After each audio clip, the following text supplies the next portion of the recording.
안녕하세요. 미래의 유권자 선남선녀 여러분, 나혜영입니다. 여러분은 미래 유권자 그랬지만 사실은 지금도 이미 유권자죠. 왜냐? 학교에서 학급 회장, 부회장, 학생회장, 부회장 선거할 때 모두 유권자로 참여하고 있잖아요. 그렇죠? 그리고 그 방법들을 통해서 회장, 부회장 뽑아본 경험이 다 있을 겁니다. 그런데 학교마다 아까 제가 방법 그랬는데 그 방법들은 조금씩 차이가 있을 거예요. 어떤 학교에서는 그냥 한 사람에 한 표씩 주고 회장, 부회장을 가장 많이 득표한 사람을 후보자를 회장으로, 그리고 그 다음으로 득표 수가 많은 사람을 부회장으로 이렇게 뽑는 학교도 있고, 또 어느 학교는 회장 누구, 부회장 누구, 그래서 한 사람이 두 명의 이름을 써놓도록 혹은 기표하도록 하는 방식을 택하는 경우도 있을 겁니다. 그리고 또 학생회장을 뽑을 때도 그 학교 학생 전교생이 모두 선거에 참여하는 경우도 있고, 아니면 학생회장, 부회장 뽑을 때는 학급의 회장, 부회장만이 유권자가 되어서 뽑는 경우도 있을 거예요. 이런 방법들의 차이는 있지만 이런 것들도 모두 선거의 중요한 방식들입니다. 이게 이거 비민주적이야, 이거 잘못된 선거 방법이야 할 수는 없어요. 그런데요, 만약에 이렇게 된다면 이건 분명히 잘못된 선거 방법입니다. 자, 어떤 선거 방법이길래 제가 이거는 잘못됐다 이렇게 분명히 얘기할 수 있을까? 여러분 생각하면서 함께 보시죠. 부유하게 되시오. 그러면 여러분들에게도 투표권을 주겠어. 우리 지역은 이웃 지역보다 인구가 2배나 많은데도 무조건 한 지역에서 한 명만 대표를 뽑아야 한대. 여보, 제가 몸이 너무 안 좋으니까 오늘은 제목까지 당신이 대신 투표 좀 해줘요. 얘들아, 반장 선거하면 너무 번거롭고 귀찮으니까 그냥 손으로 들어서 것으로 결정하자. 응? 여러분, 선거권은 국민 누구에게나 주어지는 것으로 알고 있었죠. 그런데 여기 봤더니 프랑스의 수상이었어요. 그 사람이 너희 선거권 갖고 싶니? 그러면 부자가 돼야 돼. 이렇게 얘기해요. 이거요, 실제 상황입니다. 근데 프랑스 시민혁명 직후에요, 이 선거권이라는 것은 누구나 다 가질 수 있는 게 아니었어요. 부자들, 남자들만 가질 수 있는 거였죠. 하지만 많은 시민들의, 그 사회적으로 소외받은 시민들의 노력에 의해서 지금은 일정 연령 이상 국민이라면 누구나 다 이 선거권을 가질 수 있게 됐습니다. 그게 바로 보통선거예요. 흔히 여러분 보통선거 그러면 보통 반대말은 그럼 특별하다는 거니까 특별선거가 반대되는 건가? 아니에요. 보통선거라는 것은 일정 연령 이상 누구에게나 선거권이 부여된다 뜻. 그러면 보통선거의 반대는 아까 얘기했던 것처럼 그 선거권의 자격을 제한하는 제한선거가 반대되는 개념이죠. 어느 재산의 소유 정도를 딱 기준으로 정해놓고 이 재산 소유 정도를 넘는 사람에게만 선거권을 준다든지, 성별을 가지고 구분을 해서 남성에게만 선거권을 준다든지, 이런 게 제한 선거입니다. 인간의 평등을 주장하면서 선거의 권리를 제한한다면 이것은 평등권을 침해하는 것이죠. 그래서 제한 선거는 분명히 비민주적인 선거라는 것을 기억해 두십시오. 그런데 평등하니까 여러분들이 평등선거, 이것에 대해서 또 보통선거하고 개념을 많이 혼동하더라고요. 그런데요, 평등선거는 보통선거와 개념이 다른 말입니다. 무슨 원칙이냐? 평등선거 원칙은요, 한 사람에 한 표씩, 그리고 그 표의 가치는 같다. 이게 바로 평등선거 원칙이거든요. 아까 우리 두 번째 사례에서 본 내용 생각해 보세요. 우리 마을은 인구가 이웃 마을의 2배나 돼요. 그런데 이웃 마을도 대표 1명, 우리 마을도 대표 1명. 그러면 이건 뭔가 불합리하죠. 왜 그렇죠? 나의 한 표는 이웃 마을 사람들이 갖고 있는 한 표보다 표의 가치가 떨어지는 거잖아요.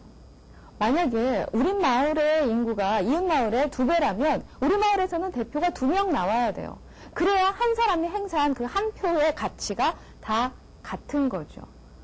우리 마을은 인구가 2배인데 1명. 이웃 마을은 우리보다 2분의 1의 인구를 갖고 있는데 1명. 그러면 이웃 마을 사람들이 행사하는 한 표의 가치가 훨씬 더 큰 게 돼버리잖아요.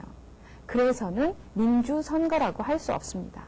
그래서 평등선거, 이 평등선거에 반대되는 개념은요, 차등선거입니다.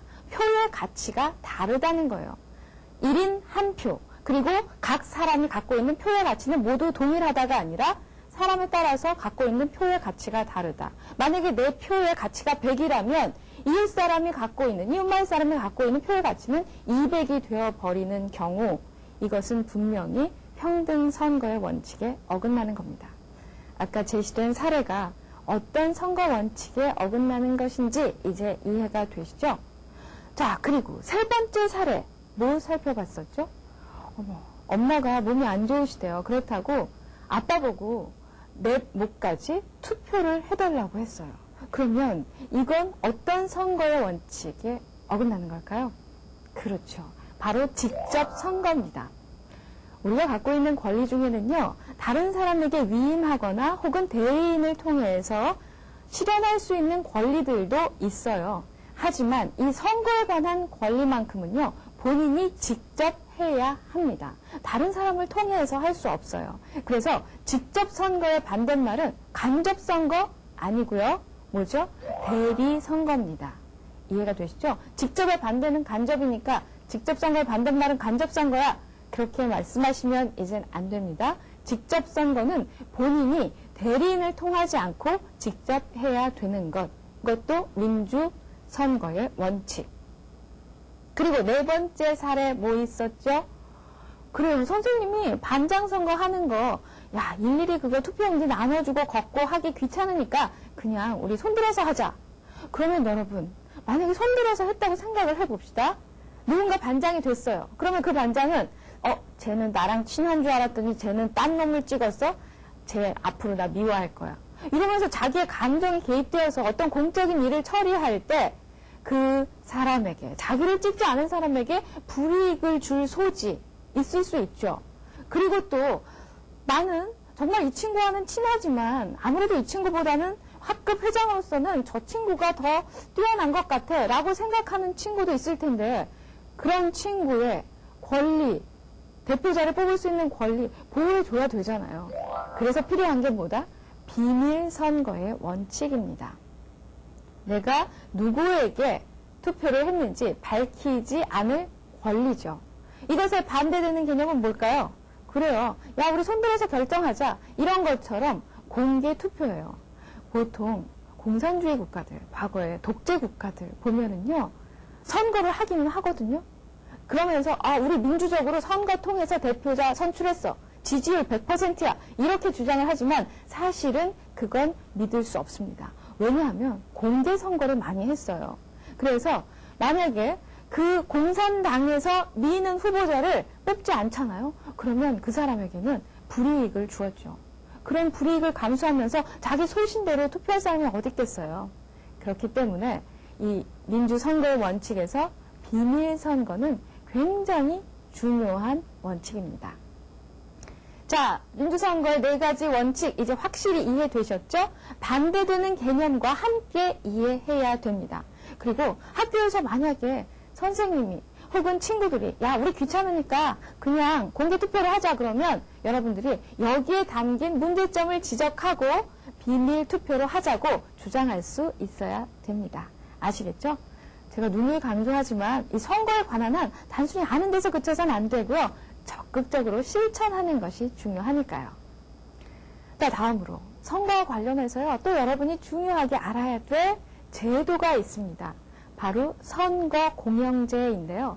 아마 신문이나 TV를 보면서 선거공영제라는 말 많이 들어봤을 거예요. 아주 단순하게 얘기하면 선거공영제라는 것은 선거를 공평하게 운영하기 위한 제도입니다. 그럼 선거공영제 자세히 알아보죠. 선거공영제는요, 선거운동이나 그 선거운동에 들어가는 비용을 국가나 지방자치단체가 부담하게 하는 제도입니다. 왜 그럴까요? 아무리 가난한 사람이라고 할지라도 능력만 있으면 입후보할 수 있는 기회를 주기 위해서죠. 즉 목적에 나와 있네요. 후보자의 기회 균등. 야, 가난하지만 능력 있는 사람, 만약에 선거 비용 없어서 후보자가 될 수 없다면 이거 얼마나 불공평해요. 그래서 그런 사람들에게도 기회를 주기 위해서입니다. 그리고 또 선거 비용의 전략. 선거 비용을 그냥 개인이 무한대로 활용할 수 있다면 아마 부자가 선거에서 당선될 가능성이 훨씬 높아질 거예요. 그러면 안 되죠. 그래서 선거 비용을 절약하고 선거 운동의 과열을 방지하기 위해서 선거 공영제를 실시하는 겁니다. 그런데 문제점도 있죠. 후보자 난립의 가능성이 있습니다. 야, 선거 비용을 국가에서 대준대. 야, 그러면 밑져야 본전인데 나도 한번 나가볼까? 이런 사람들 많아질 수 있고요. 이렇게 되면 유권자가 후보자를 선택하는데 굉장히 큰 어려움을 겪을 수 있습니다. 그렇기 때문에요. 여러분, 우리나라에서는 무조건적으로 모든 후보자에게 다 선거 비용을 대주는 건 아니고요. 일정 비율 이상의 지지를 얻은 후보자에게만 선거 비용을 대주고 있어요. 사실 그게 합리적이죠. 왜냐하면 그래, 너는 나올만 했어. 그런데 돈이 없어서 못 나온 경우였구나. 그러니까 국가에서 돈을 대줄게. 하지만 야, 너는 몇 표 나오지도 않았는데 이거 뭐야, 장난삼아 나온 거야? 그러니까 선거 비용 국가에서 대줄 수 없어. 이 선거 비용이 정말 국민의 세금인데 이거 함부로 쓸 수는 없으니까 이렇게 얘기할 수 있잖아요. 그래서 이와 같은 문제점을 보완하기 위해 해결책도 마련되어 있습니다. 여러분, 선거 공영제 의미 파악되시죠? 그런데 가끔요, 학교에서 회장 선거, 부회장 선거 할 때 보면 이런 선거 공영제 태도가 좀 필요하지 않을까 하는 생각이 들어요. 왜냐하면 회장 후보, 부회장 후보가 당선되기 위해서 자기 학급의 학생들에게 막 피자를 돌린다든지 햄버거를 돌린다든지 이런 선거 운동이 활성화되면 정말 돈이 없는 친구들은 회장이나 부회장을 할 수 없게 되잖아요. 그래서는 안 되죠. 그러니까 여러분도 학교에서 그 선거 문화를 바꿔나가는데 야, 사전에 그런 거 돌리는 건 하지 말자 하고 얘기할 수 있었으면 좋겠습니다. 그리고 또 민주선거 관련해서 여러분이 알아둬야 될 제도 있어요. 바로 선거구 법정주의입니다. 선거구를 법률로 정한다는 원칙인데요. 만약에 선거구를 법률로 정하지 않고 개인이 마음대로 정할 수 있게 된다면 이 선거는 불공정해지기 때문이죠. 이 선거구 법정주의와 관련해서 굉장히 유명한 일화가 있습니다. 바로 게리맨더링이라는 말을 탄생시킨 일화인데요. 게리맨더링, 선거구 법정주의를 등장하게 한 사건이었어요. 무슨 사건이었는지 함께 살펴보죠. 특정 정당이나 특정 후보자에게 유리하도록 선거구를 정하는 것을 게리맨더링이라고 합니다. 게리맨더링이란 말의 유래는 1812년 미국 매사추세츠 주지사였던 게리가 자기 당인 공화당에게 유리하도록 선거구를 마음대로 분할했는데 그 모양이 도룡뇽처럼 생겼다 하여 도룡뇽이 영어로 셀러맨더니까 반대쪽 당에서 셀러 대신에 게리의 이름을 붙여 게리맨더라고 부르며 야유하고 비난한 데서 게리맨더링이라는 말이 생겼습니다. 이처럼 선거구를 정하는 일은 선거의 공정성을 지키는 데 매우 중요한 일이기 때문에 우리나라에서는 게리맨더링을 방지하기 위해 선거구 법정주의를 택하고 있습니다. 예, 선거구를 개인이 마음대로 조작함으로써 특정 정당, 특정 후보에게 유리하거나 불리하게 할 수 있죠. 이렇게 되면 이것은 굉장히 불공정한 선거가 되죠. 그래서 선거구 법정주의는 선거 원칙에 있어서 굉장히 중요한 제도입니다. 그러면 함께 정리를 해보죠. 선거구 법정주의, 법률로서 정한다 이런 뜻이에요. 선거구를 법률로서 정한다. 목적은 무엇이냐? 선거의 공정성을 확보하기 위해서. 흔히 게리맨더링을 방지하기 위해서다 이렇게 얘기를 합니다. 여러분들 이제 게리맨더링이라는 말 들으면 아, 이거 선거구 법정주의를 택하게 된 배경이구나. 이 게리맨더링은 굉장히 위험한 거구나 하고 이제는 아셔야 합니다.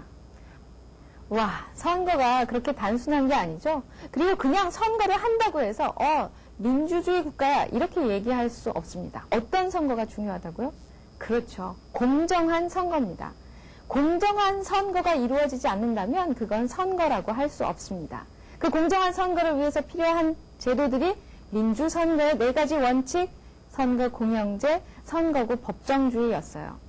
우리 학교에서 회장, 부회장 선거할 때도 정말 공정하게 선거가 이루어지고 있는지 오늘 배운 원리들을 적용해서 생각해 보시기 바랍니다. 그래서 만일 공정한 선거가 이루어지고 있지 않다면 여러분들이 이에 비판을 하고 이의를 제기해서 공정한 선거로 만들어내는 것, 그것도 여러분의 몫입니다.